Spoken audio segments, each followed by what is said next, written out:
Salam sejahtera tuan-tuan dan puan-puan yang dihormati dan dikasihi sekalian. UMNO tak patut buat pembersihan terpilih.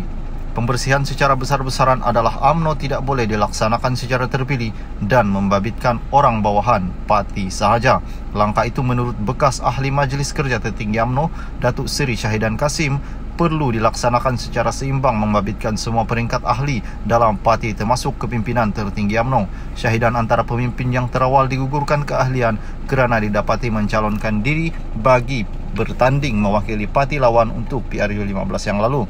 Beliau menegaskan tidak boleh mengulas lanjut atau ikut campur urusan parti itu apabila digugurkan sebagai ahli. Namun katanya beliau menyokong tindakan pembersihan yang mahu dilakukan UMNO kerana akan memberi kelebihan kepada parti lawan parti itu.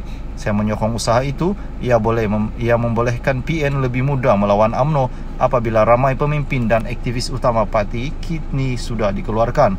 Lihat saja tindakan mereka menyingkirkan nama-nama besar parti seperti Datuk Seri Tajuddin Abdul Rahman, Tan Sri Anwar Musa dan beberapa nama lain yang mana cukup hebat.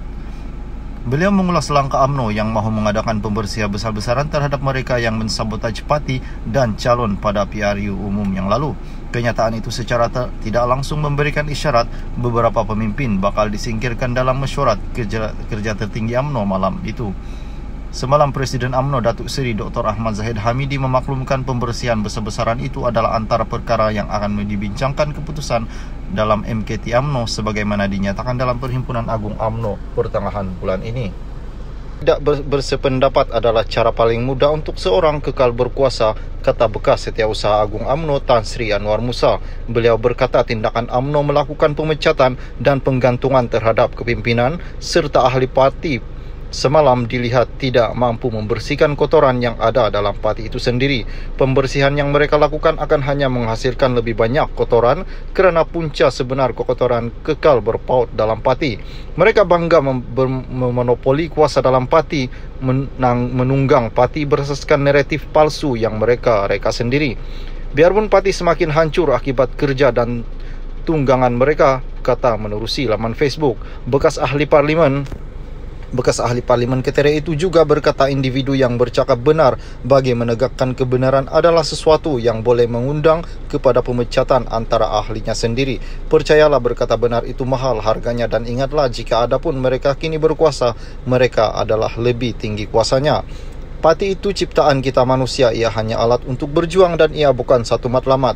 Jika baik pemimpinnya, maka betul baiklah perjuangan, ujarnya semalam pada mesyuarat MKT. Bekas Ketua Perhubungan UMNO Selangor Tan Sri No Omar dan bekas ahli Parlimen Rembau Khairi Jamaluddin Abu Bakar dilucutkan keahlian daripada parti tersebut. Manakala ahli MKT UMNO Fatrul Bari Mat Jaya, bekas ahli Parlimen Jempol Datuk Salim Muhammad Sharif dan Ketua Bahagian Tebrau Datuk Maulizan Bujang digantung keahlian selama 6 tahun. Salam sejahtera tuan-tuan dan puan-puan yang dihormati dan dikasihi sekalian. UMNO tak boleh sekadar menumpang demi kuasa, kata Kuli. UMNO perlu menjalani reformasi supaya pun dapat mengubah imej parti itu selepas kalah teruk PRU 15 yang lalu demi meraih semula keyakinan rakyat. Veteran UMNO Gua Musang Tengku Razalik Hamzah berkata UMNO perlu mengubah imej mengambil kira pelbagai perkara yang tidak baik berlaku dalam parti itu mencerminkan suasana yang tidak manis di mata umum. Kita kena bangkit sebagai sebuah parti yang kuat, tidak menumpang orang untuk mendapat sedikit sebanyak pengaruh ataupun kuasa. Kita parti yang